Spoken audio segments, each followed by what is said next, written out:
Dear student, मैं सुनील भारद्वाज एक बार पुनः आप सभी का सिटी कॉलेज के मंच पर हार्दिक स्वागत है।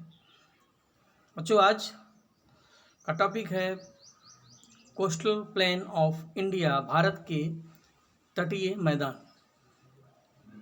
हिमालय से हम लोगों ने जो यात्रा शुरू की थी, हिमालय से फिर उत्तर के मैदान, प्लेन ऑफ नॉर्थ इंडिया, फिर पेनिनसुलर इंडिया। पेनिनसुलर इंडिया में प्लेटू ऑफ मालवा, प्लेटू ऑफ दक्कन। मालवा के पठार में क्या था, दक्कन में क्या था, ड्रेनेज सिस्टम, प्रारंभिक भारत में नदियाँ कुछ पूर्व की ओर बहती हैं, कुछ पश्चिम की ओर बहती हैं, कुछ उत्तर की ओर बहती हैं। आगे आपको बताएंगे कि हिमालय की नदियों में और दक्षिण भारत की नदियों में क्या अंतर है। लेकिन आज इस लेसन को कंप्लीट करना है। तो तटीय मैदान में मैंने बताया था कि जो हमारा पश्चिमी घाट है, पूर्वी घाट है, तो उसके किनारे किनारे जो मैदान है, जो नदियाँ गिरती हैं, तो उन्हीं से संबंधित हमारे तटीय मैदान है। आपकी मदद के लिए हमने इमेज को भी पेश किया है, जिससे बात और आसानी से समझ में आ सके, क्योंकि बहुत ज़्यादा इसमें हम लिख नहीं सकते। तो इस आधार पर इस इमेज को ध्यान देखिए, थोड़ा सुनते भी रहिए। भारत के ईस्टर्न कोस्ट पर बंगाल की खाड़ी है, वेस्टर्न कोस्ट पर अरब सागर है और नीचे है हिंद महासागर, इंडियन ओशन। पूर्वी तट पर, पश्चिमी तट पर चूँकि भारत के कई स्टेट हैं, लगभग 9 स्टेट भारत के कोस्टल स्टेट हैं, तो स्टेट वाइज पूर्वी तट को और पश्चिमी तट को कई लोकल या क्षेत्रीय नामों से जाना जाता है या डिफाइन किया जाता है। तो आपको ये जानना है कि कौन सा तट पूर्व में है, कौन सा पश्चिम में है। तो भारत का जो पश्चिमी तट है, जो गुजरात, महाराष्ट्र, गोवा, कर्नाटक, केरल जैसे राज्यों से जुड़ा है, तो इसमें कच्छ से लेकर के दमन तक का जो तट है, इसको गुजरात कोस्ट बोलते हैं, जिसमें गल्फ ऑफ कच्छ, कच्छ की खाड़ी है, और नीचे है गल्फ ऑफ खंभात या कैम्बे, खंभात की खाड़ी है। ये पूरा गुजरात का कोस्ट है, इसको गुजरात कोस्ट कहते हैं। दमन से लेकर के गोवा तक का जो कोस्ट है, उसको हम कोंकण कोस्ट बोलते हैं। कोंकण कोस्ट में महाराष्ट्र और गोवा 2 राज्य जाते हैं, और इन्हीं तटों पर इनका जो इम्पोर्टेंस है वो ये है, इनसे कैसे कैसे क्वेश्चन बनते हैं, आगे अभी वो भी देख लेंगे। जैसे भारत में जो तटीय प्रदेश हैं उनको देखें, पूर्वी तट, पश्चिमी तट, इनका क्या आर्थिक महत्व है। तो जितने भी भारत की बंदरगाह हैं इन्हीं तटों पर है। तो कोंकण कोस्ट स्थित है महाराष्ट्र और गोवा में। फिर आता है कर्नाटक, गोवा से लेकर के मैंगलोर तक। जब मैंने आपको अंतर्राष्ट्रीय बंदरगाह पढ़ाए होंगे तब इस टॉपिक की मैंने चर्चा की थी। पुराना नोट्स अगर आप कहाँ पे भी लिखा है देखिएगा, नहीं तो आज समझने की कोशिश करें। कर्नाटक के कोस्ट को हम कर्नाटक का कोस्ट या कन्नड़ कोस्ट बोलते हैं। कुछ बातें इस इमेज में नहीं हैं, वो हमें अपनी तरफ से बतानी पड़ेंगी। कन्नड़ कोस्ट या कल्ह कोस्ट, KALH, कल्ह कोस्ट, ये कर्नाटक में है। और न्यू मंगलोर से लेकर के कन्याकुमारी तक, केप ऑफ कन्याकुमारी तक, इस कोस्ट को हम मालाबार कोस्ट बोलते हैं, जिसमें स्पेशली जो राज्य है वो है केरल। तो ये पश्चिमी तट के 3 तट हैं, गुजरात का तट, कोंकण का तट, कन्नड़ तट और मालाबार तट। 3 के 4 हो गए। अब आते हैं पूर्वी तट पर। पूर्वी तट में केप ऑफ कन्याकुमारी से लेकर के कृष्णा नदी के मुहाने तक जो कोस्ट है उसको कोरोमंडल कोस्ट बोलते हैं। इसी कोरोमंडल कोस्ट को पयान घाट भी कहते हैं।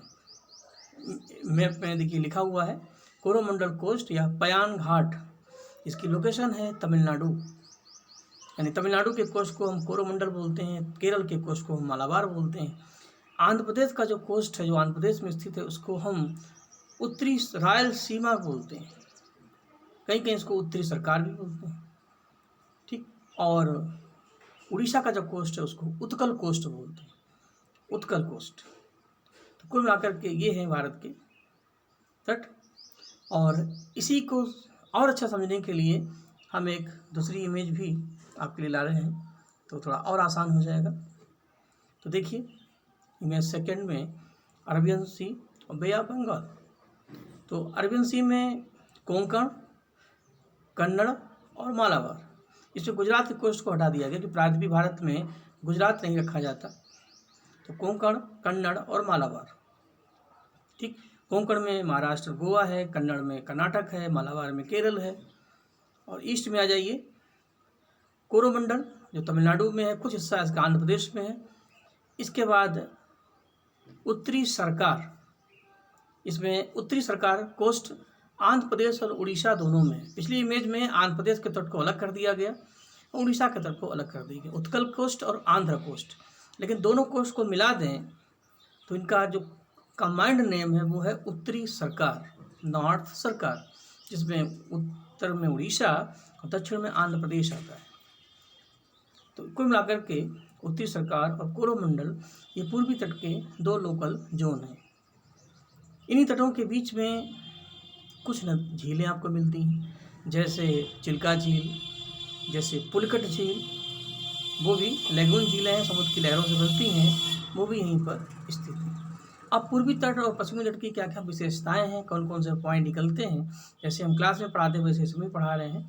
तो इंग्लिश मीडियम हिंदी मीडियम हम दोनों को साथ लेके चल रहे हैं। तो नोट्स में भी हमने कोशिश की दोनों को रखा जाए, तो जैसा मैटर मिल गया। तो सबसे पहले तो हिंदी को हम अलग कर देंगे। शुरू करते हैं eastern coast of India, Bharat का पूर्वी तट।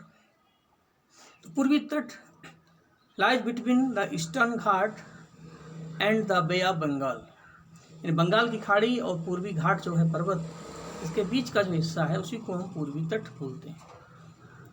It stand from the Ganga delta two Kanyakumari, Ganga का डेल्टा है जो गंगा का मुहाना है, वहाँ से हम शुरू करेंगे तो महानदी, गोदावरी, कृष्णा, कावेरी और नीचे है कन्याकुमारी।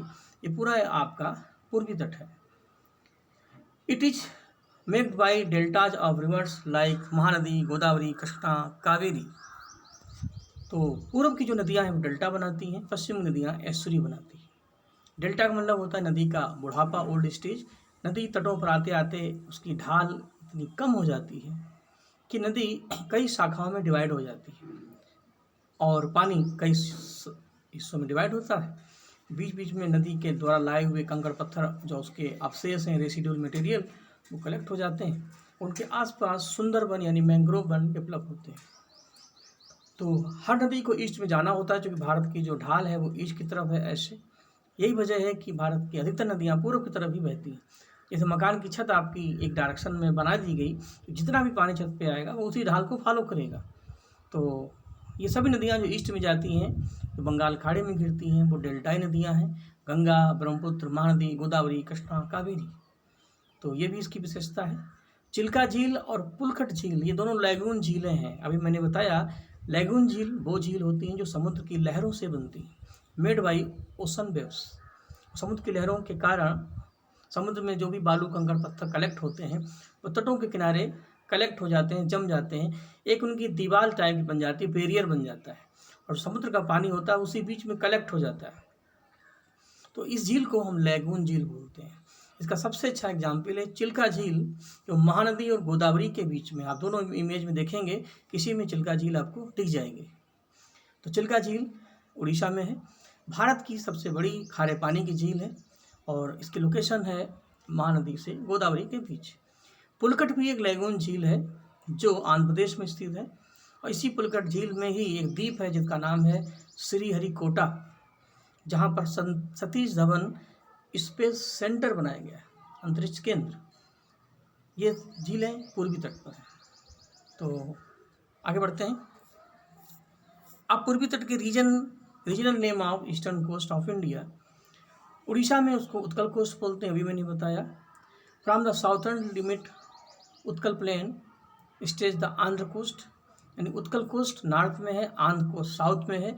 दोनों को मिला दें तो बनता है उत्तरी सरकार, ठीक। और तमिलनाडु का जो प्लेन है उसको तमिलनाडु कोस्ट बोलते हैं, जिसको कोरोमंडल कोस्ट या पयान कोस्ट भी कहते हैं, ठीक। ये है आपका ईस्टर्न कोस्ट। अब आते हैं वेस्टर्न कोस्ट। वेस्टर्न कोस्ट का जो स्टैंड है, जो प्रसार है, वो गल्फ ऑफ कैम्बे यानी खंबात की खाड़ी से शुरू होता है, और केप ऑफ कैमरून या कन्याकुमारी का जो मुहाना है, केप है, वहाँ पर, यानी कुल मिलाकर के कन्याकुमारी के केप से ही ईस्टर्न कोस्ट वेस्टर्न कोस्ट दोनों ऐसे ऊपर की ओर जाते हैं। तो कन्याकुमारी से खंबात तक वेस्टर्न कोस्ट है, और कन्याकुमारी से गंगा के मुहाने तक ईस्टर्न कोस्ट है। और इसके भी कई सब यू डिवाइडेशन हैं, कई पार्ट हैं, कई इसके उपविभाजन हैं, जैसे कोंकण, कर्नाटक और केरल कोस्ट। जो कोंकण कोस्ट है वो महाराष्ट्र गोवा में है, कर्नाटक कोस्ट को हम कर्नाटक में कन्नड़ बोलते हैं, कल्ल बोलते हैं, और केरल कोस्ट को हम मालाबार बोलते हैं। इस कोस्ट की खास बात है, इसके कोस्ट में ढाल सीधी है, नदियाँ डायरेक्ट गिरती हैं, इसलिए कई कैप्स हैं, कई स्मॉल वे हैं, खाड़ी हैं, जैसे कच्छ की खाड़ी, खंबात की खाड़ी, कई क्रेक हैं, एक स्मॉल नैरो वाटर वे, और कुछ एस्चुरी हैं। एस्चुरी का मतलब होता है नदियों का डायरेक्ट समुद्र में गिरना। तो नर्मदा, ताप्ती, ये सब नदियाँ एस्चुरी बनाती हैं। ये विशेषता है आपके पश्चिमी तट की। इतनी बातें मैंने इसमें की, और इसी आधार पर इसके जो रीजनल नेम है, कोंकण कोस्ट को महाराष्ट्र कोस्ट और गोवा कोस्ट कहते हैं। यानी ये भी जानना है कि महाराष्ट्र गोवा का जो कोस्ट है वो कोंकण कोस्ट है, और केरल और कर्नाटक का जो कोस्ट है वो मालाबार कोस्ट है। इतनी बातें क्लियर हैं, ये नोट्स फॉर्म में भी है तो आपको लिखने में मदद करेगा। अब कुछ बातें हिंदी से मैंने जहाँ जहाँ जो जो चीज़ें मिली मैंने कलेक्ट कर ली। कभी कभी क्वेश्चन आ जाता है पश्चिमी घाट और पूर्वी घाट में अंतर क्या है, what the difference between eastern coast and western coast, उनकी तुलना करिए। ये क्वेश्चन पूछा भी गया, तो इस तरीके से आप इसको पहले तो अलग अलग समझ लीजिए, फिर एक साथ मिला दीजिए। देखिए, पश्चिमी तट का मतलब है अरब सागर के कोस्ट पर जो मैदान है, that is called western coast, and western coast are the coast which are located in the coast of Arab sea. Bengal की खाड़ी के तट पर जो मैदान है उसको हम पूर्वी घाट बोलते हैं। ठीक, तो पूर्वी घाट जो है वो paddle of Bay of Bengal. पश्चिमी घाट को उत्तर में कोंकण और दक्षिण में मालाबार बोलते हैं। तो पूर्वी घाट को उत्तर में उत्तरी सरकार और दक्षिण में कोरोमंडल बोलते हैं, ये भी क्लियर है। पश्चिमी घाट पर अनेक ज्वार नद मुख पाए जाते हैं या एस्चुरी पाए जाते हैं। Estuary are presented in western coast और delta are presented in eastern coast. Western coast की जो चौड़ाई है, जो डेप्थ है, वो कम चौड़ी है, जबकि वेस्टर्न कोस्ट की चौड़ाई अधिक है, क्योंकि यहाँ नदियाँ आती हैं लंबी दूरी तय करके और डेल्टा बनाती हैं, जबकि पश्चिमी घाट में नदियाँ डायरेक्ट समुद्र में गिरती हैं। तो बाकी अपने लेवल से भी आप कुछ क्वेश्चन, इसमें एक पॉइंट आप ये भी बढ़ा सकते हैं, पश्चिमी घाट में जो नदियाँ हैं वो एस्चुरी नदियाँ हैं, जैसे नर्मदा, ताप्ती, माही, साबरमती। और पूर्वी घाट की जो नदियाँ हैं वो डेल्टाई नदियाँ हैं, उनके नाम में गोदावरी, कृष्णा, कावेरी, महानदी वगैरह। तो ये इसमें आप कर लीजिए। और आप जो बच्चे हिंदी के हैं उनके लिए भी हमने कुछ गुंजाइश रखी है। भारत के जो क्वेश्चन पूछा गया है, भारत के पूर्वी और पश्चिमी तट का वर्णन निम्नलिखित शीर्षकों से करिए। टाइटल्स, जैसे आपको मैंने प्रादेशिक भारत पढ़ाया था, तो स्थिति और विस्तार, लोकेशन, और देश के विकास में इसका महत्व क्या है। सारी बातें वही हैं जो आपने अभी तक पढ़ी। अब चाहे उनको आप पॉइंट टू पॉइंट लिखिए चाहे ऐसे। तो सबसे पहले हेडिंग आपको देखनी है, भारत का पूर्वी तटीय मैदान, ईस्टर्न कोस्ट प्लेन। तो ईस्टर्न कोस्ट प्लेन वही है जो आपने पढ़ा, मैं एक तरफ से शार्ट में बता देता हूँ। भारत का ईस्टर्न कोस्टल प्लेन, पूर्वी घाट बंगाल की खाड़ी के पैरेलल में मैदान स्थित है, और इसका विस्तार उड़ीसा से लेकर के कन्याकुमारी तक। जो मेन फैक्ट्स हैं उसको अंडरलाइन कर दीजिएगा जब आप अपना नोट्स बनाएं। इसकी रेंज है उड़ीसा से। अब आप इंडिया के मैप को दिमाग में रखिए, तो आधी बात तो आपकी ऐसे आसान हो जाएगी। ईस्ट में बंगाल खाड़ी है तो वो हो गया। राज्य कौन से हैं, तो उड़ीसा से कन्याकुमारी, तमिलनाडु तक। इसके लोकल नेम क्या है, तो मैंने बताया। देखिए, पूर्वी तट का उत्तरी भाग उत्तरी सरकार कहलाता है, दक्षिणी भाग कोरोमंडल कहलाता है।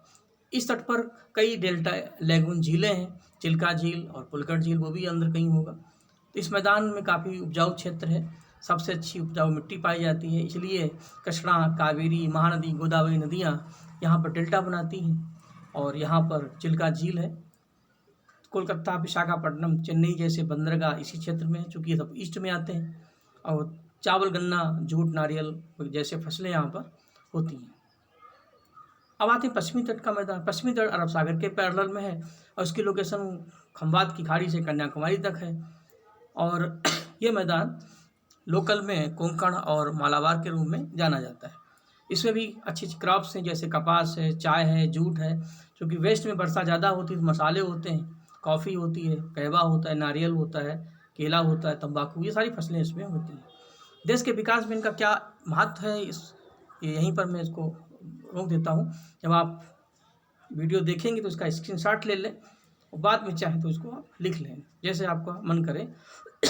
तो देश के इम्पोर्टेंस क्या है इनका इम्पोर्टेंस देश में। देखिए, सबसे पहली चीज़ तो यहाँ की भूमि काफ़ी उपजाऊ है, काफ़ी फर्टल लैंड है, इसलिए कृषि का विकास सबसे ज़्यादा हुआ। तो एक डेवलपमेंट ऑफ एग्रीकल्चर, और इस क्षेत्र में कई कमर्शियल क्रॉप्स बोई जाती है, जैसे रबड़ है, गरम मसाले हैं, गन्ना है, तंबाकू है, नारियल है। कोस्ट पर ये अच्छा होता है। इस तरीके से जो फ्रूट्स हैं जैसे केला है, आम है, ये सब इस क्षेत्र में बहुत पाए जाते हैं। तो कृषि बहुत अच्छी होती है। इसी तरीके से तटों के किनारे नमक सॉल्ट बनाने का काम होता है, उसकी फैक्ट्रियां हैं। मछली पकड़ने का काम, फिशिंग अच्छी होती है। और नारियल होता है, नारियल से कई छोटे छोटे रेशे बनाए जाते हैं, जिससे कुटीर उद्योग डेवलप होता है। इस तरीके से वेस्टर्न कोस्ट में जहाँ काली मिट्टी है, यानी गुजरात और महाराष्ट्र में, वहाँ सूती वस्त्र उद्योग डेवलप हुआ है, क्योंकि वहाँ काली मिट्टी बेस्ट फॉर कॉटन। इसलिए मुंबई भारत का कैपिटल ऑफ टेक्सटाइल इंडस्ट्री है और अहमदाबाद भारत का मैनचेस्टर है। इसी तरीके से पश्चिमी तट और पूर्वी तट पर पेट्रोलियम और खनिज तेल की अपार संभावनाएं हैं।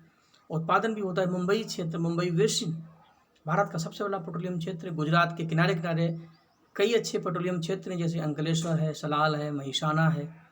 पूर्वी तट पर रिलायंस का क्षेत्र है, राभा आंध्र प्रदेश, गोदावरी के तट पर, तमिलनाडु के तट पर तो पेट्रोलियम नेचुरल गैस की संभावनाएं हैं।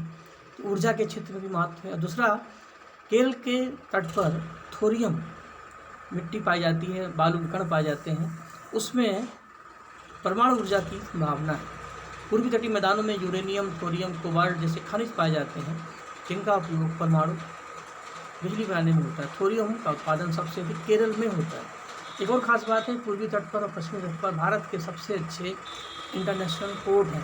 जैसे कोंकण तट पर मुंबई, आपका मार्मागोवा है, कर्नाटक में मंगलोर है, केरल में कोचीन है, तमिलनाडु में चेन्नई है, चेन्नई है, एन्नौर है, तूतीकोरन है, आंध्र प्रदेश में विशाखापट्टनम है, तो उड़ीसा में आपका पारादीप है। ये सारे अंतर्राष्ट्रीय बंदरगाह हैं जो देश की आर्थिक व्यवस्था में, आर्थिक विकास में अपनी महत्वपूर्ण भूमिका अदा करते हैं। Main role play in economical development of India. इतनी सारी बातें हैं, उसको देखिएगा। और एक सबसे बड़ी शिकायत आप लोगों से है कि नंबर ऑफ स्टूडेंट आप लोग ज़्यादा हैं, फिर भी व्यूअर्स बहुत कम हैं। अब इतनी बड़ी क्लास में अगर 30-20 बच्चे नहीं देखते, तो इसका मतलब है आप चीज़ों को हॉनेस्टली लेते नहीं। तो ये ध्यान रखना कि ऐसे छोड़ों में ये सब काम बहुत कठिन काम है।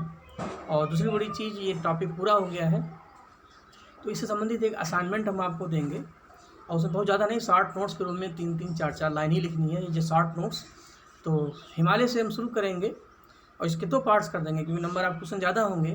तो हिमालय उत्तर का भारत, फिर प्रायद्वीप भारत को अलग कर देंगे, तट अलग कर देंगे। और जब तक आप उसको लिखते रहेंगे तब तक हम आगे बढ़ जाएंगे, अगला लेसन शुरू करेंगे। तो उसको देखिए, कमेंट बॉक्स में अपने कुछ क्वेश्चन दें, कोई सजेशन हो, कम से कम कुछ नहीं तो थैंक यू सर लिख दें। इससे कम से कम आपकी जो प्रेजेंट उपस्थिति है वो दिखेगी। तो इतनी सारी बातें हैं, तो उससे ये होता है कि अगला वीडियो बनाने के लिए भी हम इंटरनल मोटिवेट होते हैं। ये तो काम तो करनी है, लेकिन एक होता है अपना मान के करना, एक होता है फॉर्मेलिटी के रूप में करना। तो हम कोशिश करते हैं कि आप लोग उसी तरीके से चीज़ों को अडॉप्ट करेंगे, एक्सेप्ट करेंगे। सभी लोगों को धन्यवाद, आशीर्वाद, और अपना ध्यान रखें। नमस्कार।